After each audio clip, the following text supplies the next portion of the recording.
The following episode may contain inappropriate material. Listener discretion is advised.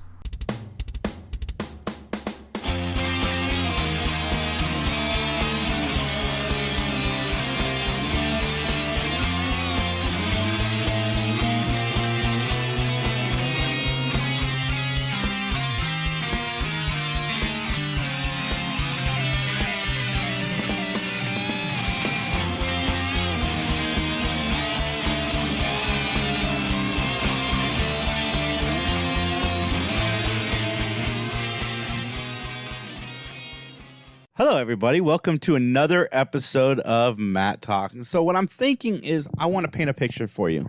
Imagine young John Orlando. He walks right in now. to his Stop right freshman now. first day of high school dressed in Public Enemy attire from head to toe, giant clock around his neck. Him and his boys, they roll up, posseed up. He's singing, fight the power. And it was a fantastic sight. Kids from all over the school came and watched John as he counted down to the start of the song where the beat dropped. And it was fantastic. I mean, I can paint the picture because I wasn't there, but I can obviously tell you everything that happened. Okay, first of all, I don't know what this has to do with our episode of Mattalk for this week. It's a clip show, John, and we get a story from a character that wasn't around Okay, now hold the story was told. Hold on. I just don't know how that small incident ties into my freshman year in high school. Because I wasn't there. I'm telling a story about something I didn't witness. Okay, now I get your joke. All right. I was a little dense there, wasn't I? Yeah. I get it. Okay. Oh, my God. But actually, you weren't too far off. I probably did stroll in wearing a Public Enemy t-shirt because I had like 4 of them. Did you have the clock? I did not have a clock. I had a Public Enemy medallion, though. I wanted a clock so bad. I did have a troop suit, too. Nice. Yeah, and British Knights. Yes. Mm-hmm. And that would have been in the 80s, too. So. Freshman year would have been 89-90. Yeah. You were a freshman in 89, really? Yeah. Nice. That's when the season was around. Exactly. See? I'm old. Full circle. I didn't even realize I was telling a story that took place in the same time frame as this season. See, you baffled yourself just like you baffled me with this intro. All right, well, you know what? Let's just jump to it. Let's just get on. Yeah, into I don't it, have a shall lot we? of banter because anything I say right now is going to spoil this episode. That's why I'm cutting you off, man. I know you. I know you have lots of opinions and lots of insights about this episode, and I don't want you to reveal them prematurely. Oh, my favorite thing in the world is when you watch a clip show and they show you an episode that happened like last week. That's fantastic. All right, well, it's Jason and John here for Mattalk, and as Jason has mentioned, this episode is a clip show. And let's talk for a moment because I think that the clip show was a staple of 80s TV. Clip show's been around forever. Our friends did it, even in the 90s. Seinfeld Really? had a clip show. Okay. Yeah, they always had clip shows. I think they became less prevalent because I think Friends only did it once every couple years as opposed to every season, which was when something they would do in the 80s. I don't know if it was to conserve budget so they could just, have a quote-unquote new episode in the middle where the characters are reminiscing. Well, I got to be honest. I don't remember too many clip shows, period. Whether we're talking when I was a kid or a teenager or an adult, I don't remember too many clip shows. I just know that they did indeed happen. They went right along with that, quote, very special edition. The one where, Alex P. Keaton is hooked on speed or, Yeah, the very special episodes, man, when they thought Randy Taylor on Home Improvement had cancer. It was a huge thing. Yeah. Or Dan Connor had a heart attack. Oh, yeah. I remember that. Yeah. Yeah. So here we are. We're diving into this episode. It's called The Vendetta, and it is a clip show. Let's just go ahead and jump on into it, shall we? I mean, I agree with you. Anything we say is going to spoil it, so let's just get right on into it. Let's get into our opening statements. Openings to do. This is the part of the podcast where John goes. Stop it.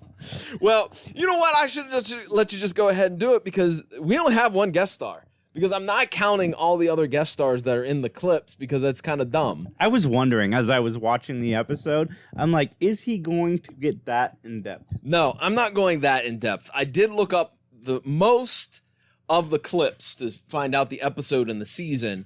There's a couple that I was like, I don't even remember where this was at, and so I just let them be. But nope, the only guest stars we have, of course, Don Knotts returning as Les Calhoun, but at this point, he's in my eyes, I don't know what you think, he is no longer a guest star. He's part of the cast. This is gonna trigger some people, but if I was discovering Don Knotts for the first time through Matlock, I would not be a fan. Yeah, that's fair to say, because as even I have mentioned, sometimes Les Calhoun annoys me to no end, and I do not enjoy the character. So yeah, I can second that. Again, as we'll talk in many years from now, there's a few other characters in the tail end of the run of Matlock that are equally as annoying, if not more annoying than Les Calhoun. I anticipated him doing things that were annoying in this episode that he didn't do, so I might have been projecting that a little bit because I expected him to read the note out loud or the whatever to figure out. Yeah, but it didn't happen, so I was projecting some annoyance that didn't happen. But I'm just saying, I don't know if I would have been the fan of Don Knotts that everybody was if I had seen this first. Well, the only true guest star we have is a gentleman by the name of Mitchell Lawrence. He will be playing the role of Ned Collins, later to be revealed as Ned Billings. But you may know him for some other roles, such as Mr. Gold on Dawson's Creek. Now, I watched Dawson's Creek. I got to be honest, I don't remember the character Mr. Gold, so I don't know. I saw 4 episodes of Dawson's Creek. It had Charlie Conway from the Mighty Ducks. And Joshua Jackson is one of my heroes because he went to San Diego Comic-Con one year with a boombox that had the Dawson's Creek song on it, and he had on like signs that said "Welcome to PaceyCon." He was recruiting people to go to. Nice. It was so funny, but nice. You know what? Look. People can make fun all they want. I'll throw it out there. I watched Dawson's Creek. The first, I'd say 4 or 5 seasons were good. My favorite show like that has to be, I think, the Gilmore Girls. I think that's the one that I like the most, even though I haven't seen all of it yet. Meaning you're not the target demographic for that show. I know a lot of people in the nerd community that like that show because it's got witty dialogue, there's a lot of movie references and so on and so forth. But yeah, I think you would like Dawson's Creek as penned by Kevin Williamson. I know, man. Scream. So, yeah. All right, Mr. Lawrence is also known as playing the role of Ben Arnold on Santa Barbara, Richard Mathers on L.A. Law, and Mitchell Lawrence may look familiar because he has 10 roles on Matlock, 10 various different roles, many of them coming in subsequent seasons. I think he's only been in a couple so far in seasons 1 through 3, but we're going to see a lot of Mitchell Lawrence as more and more episodes unfold here on Mattalk. They should have just shown him in the flashbacks. His clips. Though, wouldn't that be something? That would be like something meta, wouldn't it? Yeah, I'd laugh. Yeah. That'd be fun. And L.A. Law, surprisingly, is not streaming anywhere. There's probably got to be a reason for that. There's got to be like some type of contractual obligation between NBC Universal and whoever was the creator and whoever was the distributor of it. There's got to be something there. It's coming back soon, and I'm like, I want to go back and check it out because I love law shows. Right. And it's not streaming anywhere. Not even on some obscure I've checked. Streaming. Okay. I mean, if you guys want to let me know if you found it somewhere, it's a BENMATTALK@gmail.com. It's not even on Pluto? No. Not yet. Not yet. Okay. Well, fingers crossed. Matlock wasn't on Pluto yet until recently. Yeah, that's right. That's right. On demand. All right, Jason, I'm going to ask you, are you willing to give an opinion? Your opinion, and only your opinion, so help you? I do. Then it's time to testify. All right, here we go. The plot of the episode. A former client has died in jail and their sibling wants revenge on Benjamin Matlock. Okay, we're 3 seasons in. So why has this never happened before to Ben? Like, you would have thought that there would have been somebody that was super ticked off, super mad at Ben, blamed him for something that happened terribly to one of their relatives or themselves. So I'm kind of surprised it's taken this long to have this happen. What do you say? Yeah. Yeah. I'm surprised. It took this long for Andy Griffith to take a week off. No. Okay, so you're still upset about this, aren't you, that it's a clip show? refuse to answer that on the grounds that it might spoil the later episode. You plead the fifth, do you? I plead the fifth for the next 10 to 15 minutes. Okay. All right, well, let's get into it. An opening scene. It's a rainy, stormy night outside Ben's office. And you see somebody in the office, but it's not really clear who it is or anything along those lines. And the next morning, a very wet and soggy Michelle Thomas arrives at the office. And lo and behold, in Ben's office is Ned Collins. He's setting up some lights to do a photo shoot. And he says, "Hey, man, I'm here for the Atlanta Digest interview that I have scheduled with Ben." And Ned says the security guard let him in. That person should be fired. Yeah. Why would you just believe a random dude first thing in the morning go, "Oh, yeah, I'm here to see Ben Matlock"? Well, he had the lights. He had the camera. Yeah, and it was all getting wet, I know, but still. Yeah. I mean, that's all you needed in the 80s was just the camera and lights. Okay. Like, why would somebody just walk around in random lights? This guy's got to be a professional. Well, he's a professional, all right. Yeah, he is. Professional jerkwad. Anyways, so Ned is a little bit jumpy around Michelle. And because Michelle's looking around the office, she's taking her coat off. She goes over to his briefcase. He's like, "God, don't look in there." And then he comes up with some lame-o excuse like, "I'm sorry, the storm has got me on edge," which I don't know about you, and I'm going to probably get a little bit of a flack for this, but you're a grown man. How is thunder and lightning scary anymore? I mean, I can understand if you're an 8-year-old, but you're a grown man. Yeah. That's one of my notes about Michelle, too. What was that? She jumps on the first sound of thunder. And she's a grown woman. Mm-hmm. Oh, yeah? And it's been thundering the whole time, too. Yeah, so it's not like it's out of surprise. Yeah, oh, what's this weather phenomenon? No, she should know. Well, the story is Ben Matlock is not in the office. All right, he's at the courthouse. And Michelle says, "I have no idea how long he's going to be." Yeah, I wish we were in the courthouse with him. That's the episode I want to see. What was happening in the courthouse? Oh. I thought for a minute you wanted to see him being held hostage in a courtroom. That would be fascinating, too. That would be. There's too many exits, though. I think you could get out.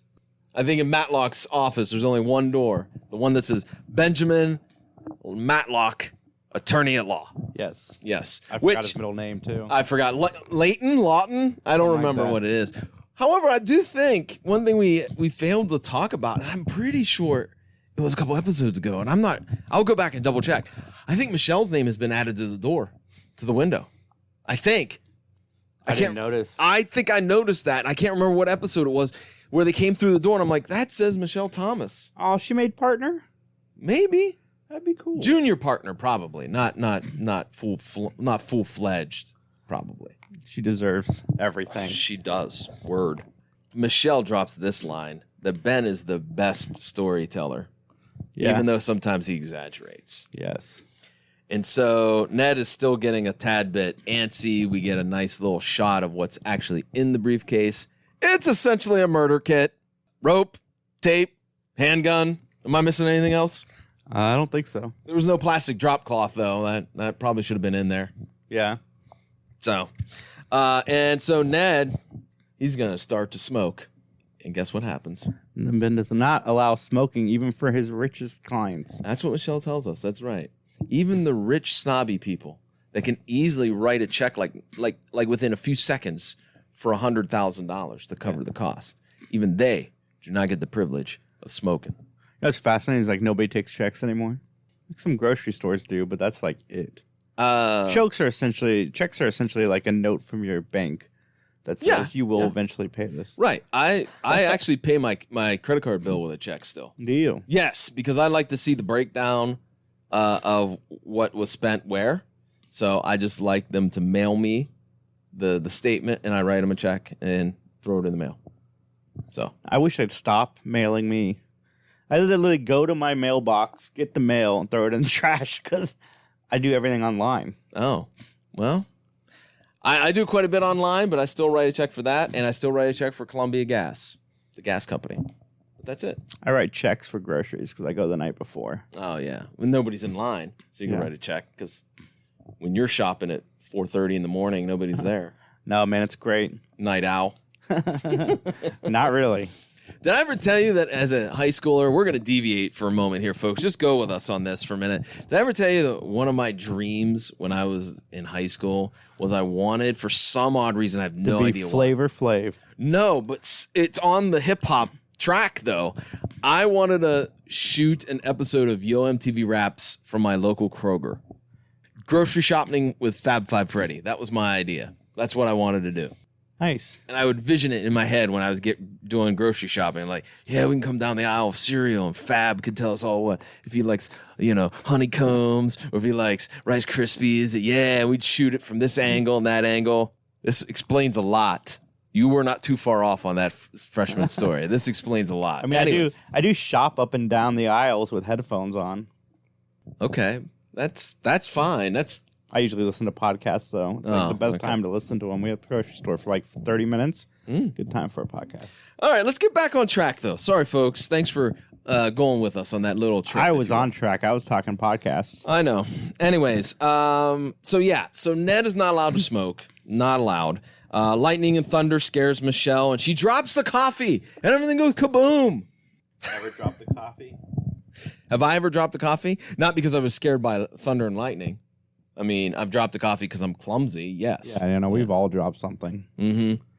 So Ned does not want Michelle to leave because she's going to leave to go get, cleaner and whatnot in the custodian closet down the hall. He's like, oh, no, never mind, which I think that was red flag number one. Yeah. I think that if you're logically looking at this, maybe this is red flag number two, but number one, he's in the office before anybody else. Okay, so you might dismiss that because you're like, well, the security guard checked him out and sent him through. But this one is number two. Why can't you just leave to clean up a mess? That's a second red flag. Yeah. What Ned decides is to have Michelle go ahead and talk about Ben because, hey, you work with him. You know him best. Yeah, so tell us about Ben and Jim and Matlock. Well, there was this one time at this trial that I was never at, but I can tell you the story vividly because I can. And I love Michelle Thomas. I love Nancy Stafford. The more they're on screen, the better. But I feel like they should have let this story be told by Keen. A little spoiler alert for later on in the episode. Well, I think I actually came up with a reason why they can explain this away. Okay, she was there. Well, the clip that you are going to see. So this is our first clip. The clip you're going to see is from season 1. It's Diary of a Perfect Murder. It's the very first episode ever, and it's the shtick that we made fun of for a couple of episodes where Matlock goes, I'm going to count to 10. I think it's brilliant. They used it on Boston Legal too, and it worked on that show also.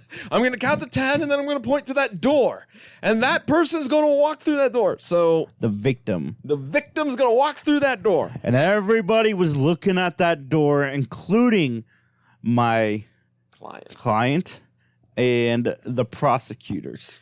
And by the way, that prosecutor, I loved how he threw his pencil in disgust, by the way. I explain it as this. I can explain it away. Maybe this is such a big time event for Matlock that he's talked about it ad nauseum. I mean, maybe, because she did know about him in London. Right. So maybe she had heard about this. Yeah, that's what I'm thinking. There has to be some previous knowledge because she's not here. She's not in season 1, as Michelle Thomas. So then we get another clip as Michelle kind of does some voiceovers, kind of helping us get the transition from one particular scene to another. It is from the episode called Blind Justice. It is from season 2. It's the one in which the gentleman who was blind shot and killed his rival when the guy was taking a shower. By the way, he's having a power shower, if you know what I'm saying. a little scotch while you're taking a shower, And he comes down the hall, and he comes down the steps, and he steps on the paper, and bang, bang, there you go. And that was a ridiculous episode from season 2. Check out all of these, by the way. If you're listening for the very first time, check out all of these episodes. Jason and I put a lot of hard work into them. Anchor.fm/Mattalk. We're actually going to talk at the end of this episode that we got some things coming up in which we're going to be expanding, I guess you could say, the reach of Mattalk. Yes, and we're going to be bringing on guests from our fans. That's right. We'll talk a little bit more about that here in a few moments. So this Ned Collins whips out with this comment. No, another Benjamin Matlock con. Okay, that's the third red flag. At this point now, Michelle, you should be heading for the door because that is not something that a level-headed man says. So again, another comment coming up, by the way, is that Ned says, so Matlock got your friend off because, of course, he's referring to the Blind Justice episode. Yeah. And Michelle's friend was the accused. So another red flag. But guess what? Too little, too late, Michelle. Because Ben calls the office. Michelle answers the phone, and Ned reveals his true self. He pulls out the gun, and he puts it right into Michelle's ribs, and he wants Ben showing up at the office ASAP. Yeah, too bad Ben didn't get that memo because Ben takes his good old time coming to the office. Why does he pull out the gun in that moment? Like, why do you need to break your cover at that point? She's not doing anything. She's not, like, yeah, but actually, right. Like, I think the only thing was that he was afraid she was going to say something, and then Ben would call the cops. But at this point, you don't pull the gun. You can have her just blah, blah, blah, blah. And, this guy's here. What do you mean, what guy? Like, sure, the cover could be blown a little bit, but I think it still is. Ben would still show up. They could be easily explained away. Yeah. Well, Michelle does not seem to know where Ben is, and Ned is getting a little bit antsy. And lo and behold, guess who shows up? Julie March. And she meets Ned. And the same cover story is giving to her. And she's like, wait a minute, I don't think I remember Ben saying anything about that. I mean... Do we know why Julie was there? Yes. She talks about how Ben and her were supposed to sit down and talk about nominees for some type of, like, bar... gala or something along those lines. Okay. That's what she was there for. I missed that. Yeah, but Julie does take the hint from Michelle that something's off, and she tries to leave, but Ned stops her, and, with the gun. Like, you're not going anywhere. Can't let you go. But Ned does state that he's the man who's going to kill Ben Matlock. Ned has never met Ben, so my question is, if you've never met him, and especially at this point, we don't know too much of the backstory of Ned, I was like, why do you want to kill him? Why? Yeah. Because that's not really... I mean, I think that some explanation could have been thrown in here. I did enjoy when Ned said, are you his girlfriend? And Julie kind of like, it's kind of complicated. We don't like labels. We're freewheeling here in 89, man. It's 1989. Yeah. No, we have a 2022 mentality on our relationship. That's right. No labels. No labels, man. So there's a clip of Julie versus Ben. This comes from season 1, and it was the episode of The Nurse. And this is kind of where Ben did the whole, like, I'm up against the toughest individual, and it turned out to be Julie, which was, again, a great scene in that episode. Julie kind of does some more voiceovers and explains a little bit more about, that they're close friends and whatnot. And then Ned interrupts with, he's a fraud, and he's a liar. Dun, dun, dun. I think you're premature on that, but that's okay. All right, so then we get a clip again that has to do with Julie, and it's from season 1, The People versus Matlock. This is where Ben got framed for taking $50,000, and then Julie... It's outrageous. That's right. The jackass! Yeah, of course. It's a damn lie! It's a damn lie! But Julie still gives Ben like glowing reviews. All right. And Ned still thinks that he's destroyed lives. And lo and behold, the phone rings. Michelle answers it. And it's Tyler. Tyler Hudson. Keen Holiday. Making Keen Holiday's in this episode, That's man. right. And look, he knows the score. When Michelle starts saying, hey, Ben, how's it going? He's like, wait a minute, what's going on? What's happening here? And he plays along. And then he's like, oh, wait, something's wrong. I'm on my way. To the Keen Mobile. It's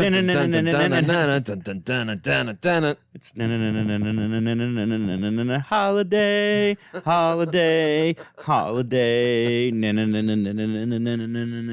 Tyler, Tyler, Tyler. But unfortunately, and this I did not understand about this entire episode, while Michelle's on the phone with Tyler, Ned is on the extension in the other room. Did no one think to look to see where he was before they started this? Like, seriously. Like, you didn't go, oh, hey, wait, where's the guy with the gun? Where's he at? He's in the other room. We could just walk out the front door. They were scared. You don't think in the moment, John? I know you don't. Have you ever been held up with a gun? Last year, remember, I was involved in that hoax of a mall shooter. Remember I told you about that?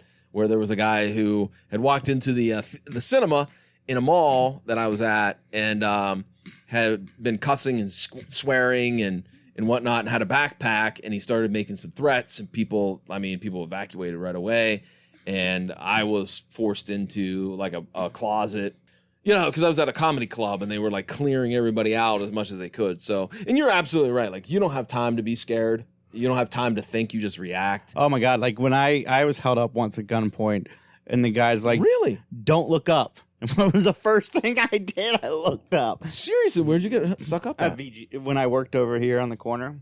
Really? Yeah. Guy came into the store and put a gun. Yeah.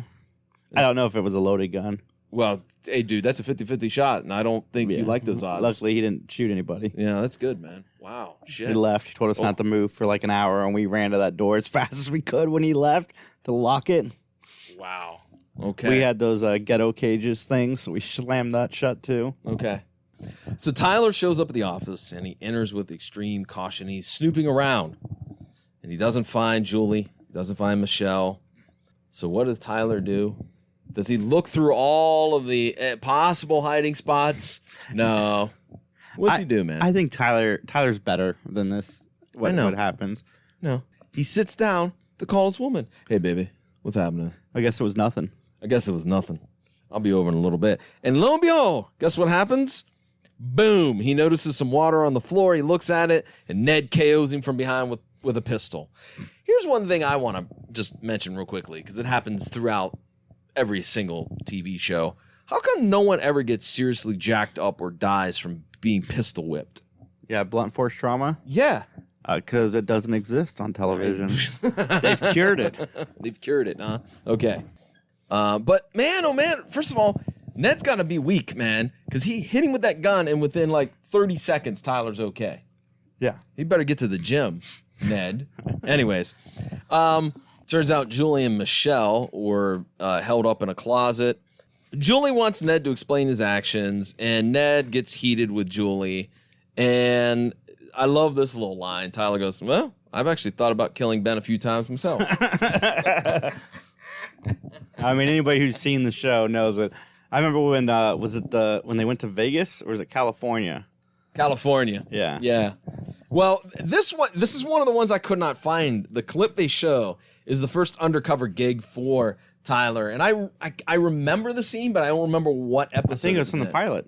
Was it from the pilot? Yeah, okay. He's trying to talk him into being and PI for him. And then the guy comes over to the bar and he goes, oh, you guys are cute, or whatever. And then he beats the daylights out of him. Yeah. I like that Tyler runs down the fact that he's been beat up, tied up, and locked up from Ben. More good comedy gold. And then another clip, which I think was from season 1 as well, where Tyler's in his car, the red LeBaron, and he jots down the alleyway to try to keep tabs on the person he's following, and crash right on into a truck. Yep.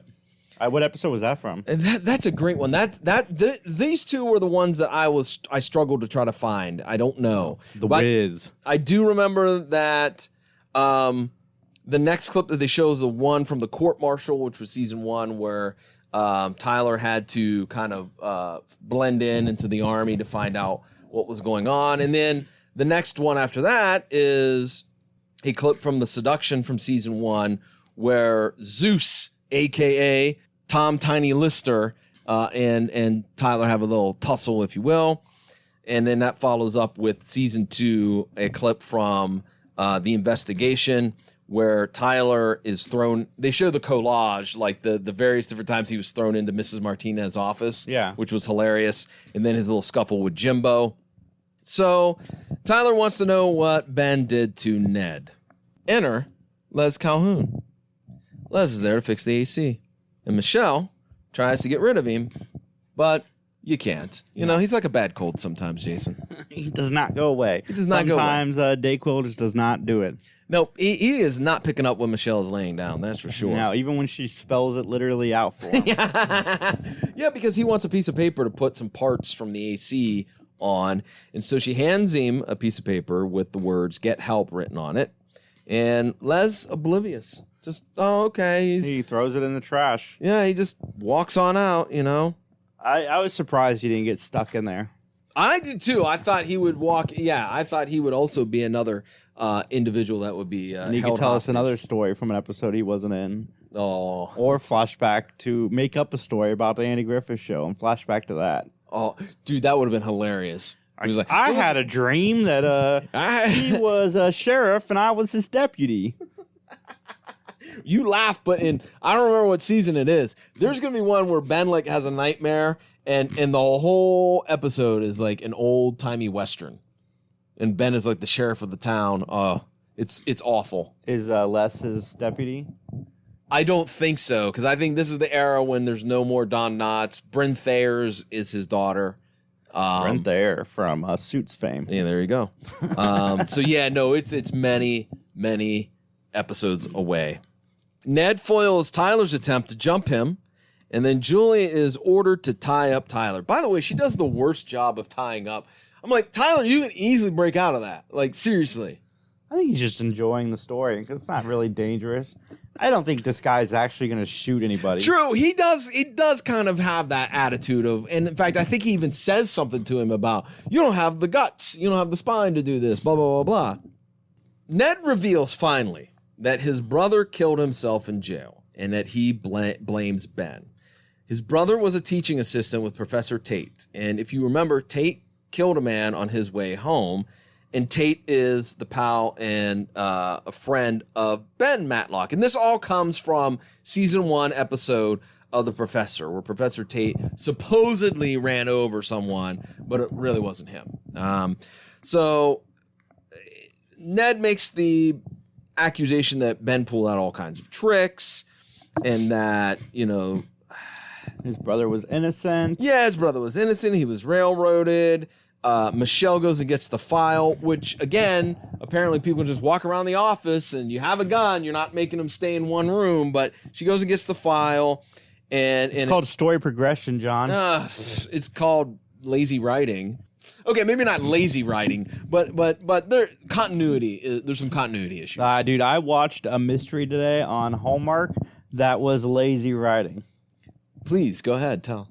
It was, I knew the killer in the first, 15 minutes of the movie. Okay. The girlfriend's like, you're wrong. And I ended up being right on every beat. It might not be lazy writing. It just might be the fact that I've watched so much of it. Well, I'm dealing lazy writing. That's what I'm going to go with. So, anyways, Nick finds out that his brother did confess to the murder via letter. That's very old school, isn't it? I'm going to write a letter. Anyways. Longhand. The longhand. Julie wants Ned to give the gun to her, and he does. And then Julie claims that she will make things easy on Ned, when this goes to court. And then you talk about a change in tone. What the shack is this? Ben enters the office and he's like, I can't see any clients. No, Julie, I don't need to talk about any evidence. And he takes the gun from her. And then it's like, Tyler, what are you tied up for? Stop fooling around. We got a lot of work to do.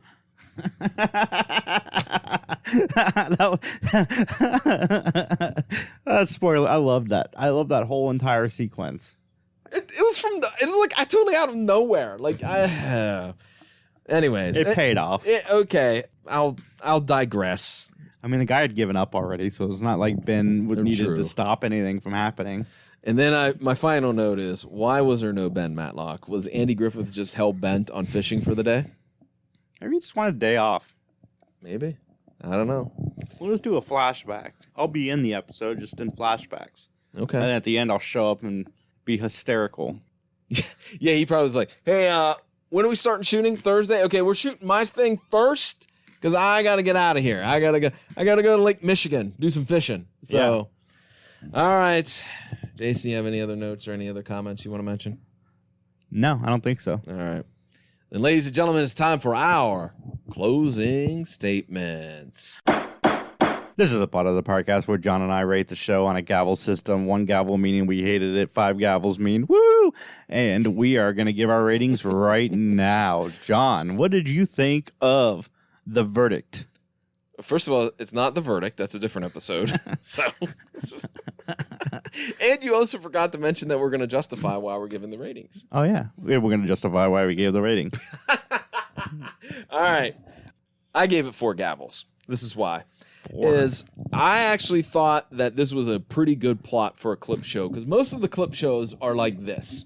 Hey, Jason, remember that time we went to Fanboy Expo? Oh, yeah, John, it was great. And then it's just that. There's no like really cohesive tale, or at least this had a cohesive tale. I do remember we went to Fanboy Expo, and it was great. You can check that out on pvdcast.com or 3geeks.ninja. I enjoyed Tyler was there. I thought the acting was pretty good. My only negatives was, yes, it was a clip show, even though they tried to do a better job with it. And nobody caught the red flags. Like, everyone was so oblivious to the fact that obviously this Ned Collins character, there was something going on with him. Yeah. What do you give it? I liked the episode minus the cutscenes. Like I said, you can have somebody else tell certain stories, but if the character wasn't there in that moment, I don't know why they're giving flashbacks. But that's not here nor there. I like the episode mostly. It definitely is one of the better clip shows I've ever seen. I like the humor throughout the episode. And I love seeing Keen's back in this episode, probably more than he's been in any other episode combined this season. And Matlock's scene at the end really sells this episode for me. So I'm going to go 3.5 out of 5. Okay, so we're relatively close. Yeah. In the same It would have gotten a little bit higher, but it felt a little long-winded sometimes. Yeah, I agree. I agree. Well, with that, we talked a little bit about it, and let's go ahead and fill the folks in on a couple of things. First, we are looking here in the next couple of weeks to kind of expand out the Mattalk playbook, so to speak. And I mean that meaning that Anchor.fm has been a great home for Mattalk, and we do appreciate everything Anchor FM has done for us. And we're going to keep the show on Anchor FM, but we are going to be adding it to Libsyn.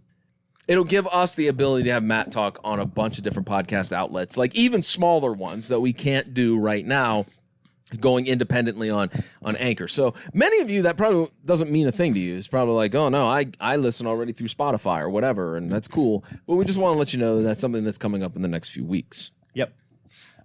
Second thing that we want to talk about, we have had a flurry of people talking to us, sending us messages, giving us great reviews, and we appreciate it. We want to highlight a few of those folks. Jason, you are kind of the guy that's in charge of all the emails and everything. So, you got it up already. Okay. Tell these fine folks, celebrate these fine folks who love Mattalk. Robert T. wants to be on the show. Robert, we're going to get you on the show as soon as possible. Is Robert the guy that's the local dude? He's from Gahanna, right? No, I think it's Gino. That's a good question. I think Robert was the guy that was local. And then Gino wants to be on the show very, very soon. He was a big fan of Imus. And, you were a big fan of Stern. I was. But, we don't have to hate each other just because our radio personalities that we enjoyed hated each other. Right. Absolutely. Yeah. All right. And you know what? Maybe Gino's from the area, too. I don't remember. There's one that I know was from Gahanna. That's all I remember. Gary C. writes, "Hello, this is Gary C. from Michigan. Before he was on Walker, Texas Ranger, why was Clarence Gilliard very popular on this show? I'm very happy he got along with Andy and they stayed friends until Andy's passing a decade ago. What's your favorite Matlock Conrad interaction?" I'm going to default this over to you, John, because you cheat and watch the show in the later seasons. There's so many. I'm going to say that I think probably one of my favorite Clarence Gilliard, Conrad McMaster's moment is the one, there's going to be an episode in which there's a murder at a circus. And it's probably called The Circus. I don't remember the title. And that was just really some fun stuff because it kind of it had a little bit of a feel of like an espionage film to it because, Conrad had to tiptoe around and try to meet with Ben, and he's kind of also a little bit miserable, shoveling elephant poop and whatnot. So I'm going to go with that one. Okay. So, yeah, if you guys have questions or want to appear on a future episode of Mattalk, hit us up at benmattalk@gmail.com. I also want to say thank you to everybody who took the time to vote for us. Columbus Podcast Awards, yeah. And in fact, I don't even think I've told you this. So this is breaking news even for Jason. Got an email the other day. Voting has been extended 2 more weeks. So there you go. You have till August, I think, 14th to vote for Mattalk in the TV and film division, and also Podcast of the Year, which I didn't even know that I could do until a friend of mine messaged me and said, I voted for you twice. I'm like, what do you mean twice? Yes, please don't vote twice, though. Like, don't vote twice in the TV and film, because I think they are monitoring that, and we don't want to be disqualified. Yeah. You can just create another email. I have 27 emails. So you can get free subscriptions to streaming services and whatnot, right? That's what I do, yeah. Okay. Anyways. Every time my SiriusXM subscription is up, it's like, time to create another email. Have you created one yet for your dog, Cutie? No, I have not, but she does have a Facebook account. I know. You can follow her, Cutie Taylor. Anyways. With a K. So you still got two more weeks to vote for Mattalk in TV and film, and of course, Podcast of the Year. And we do thank everybody who's already voted. And again, ColumbusPodcastAwards.com/nominations. All you got to do is go to the TV and film part, click on the little Mattalk logo, do the same thing in Podcast of the Year, enter your email address, and your vote counts. And hopefully, we will walk home with some hardware. That would be sweet. That would be sweet. That'd be awesome. All right, with that, Jason, anything else? No. What's going on with Three Geeks Podcast real quick? We just celebrated our 8-year anniversary. Oh, man. Thanks to Halia Jones, Jennifer Candy, John Orlando, Brian Lau, Samantha Catan, the Scene Snobs, Funny Science Fiction. Not everybody appeared on our show, but we got a lot of fun messages from some of these people. Scott Valentine reached out to me via messages and wished us a happy anniversary. So it was a really fun occasion. I didn't know it was our anniversary until about 18 hours prior. So I sent out messages like trying to pull in all the favors. And the one that surprised me the most is I heard back from Halia, who's from Lock and Key, within like 30 seconds. Oh, that's cool, man. That's really cool. She's top notch, man. Let's just be honest. She's top notch. No, I love her. She's very supportive of us. Well, and you know what? One other thing that I totally forgot to put this down on my notes. We have a new project to talk about, don't we? Yes, we do. We totally forgot about this. Yes. Oh, my gosh. Patreon.com/Larry Hankin. That's right. We're doing a project with Larry Hankin. Many of you know him from his time on Friends as Mr. Heckles. Also, Joe in Breaking Bad. And, my God, the dude's got Home Alone, Planes, Trains, and Automobiles. Yeah, Escape from Alcatraz, an episode of Matlock. Home Improvement. I mean, the dude is just got so many credits that we could spend an hour talking about them all. But we're working with him to create some cool content that you can only get at the Patreon. So again, Jason, hit him up with that address.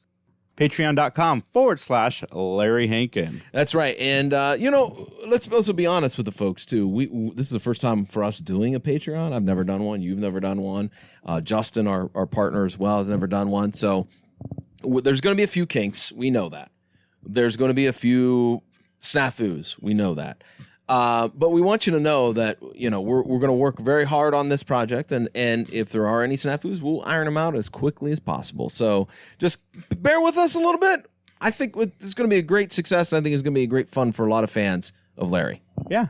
And to any of our rich fans that would like us to do this more often and want to pay a couple years' salary to John and I, we will do every show that you want. Okay, you put me on the spot. I was not prepared for this. Okay, I'll think about that and let you know next episode what my cost will be. Yeah, $27. We'll do it for cheeseburgers, lifetime supply of cheeseburgers. Okay, wait a minute now. As long as they're not from White Castle. Okay, well, on that, ladies and gentlemen, we're going to get on out of here. So thanks very much for checking out Mattalk. We appreciate it. And we'll holler at each and every one of you later. Stop stealing my stuff. Anyways, as they say in court, nothing further.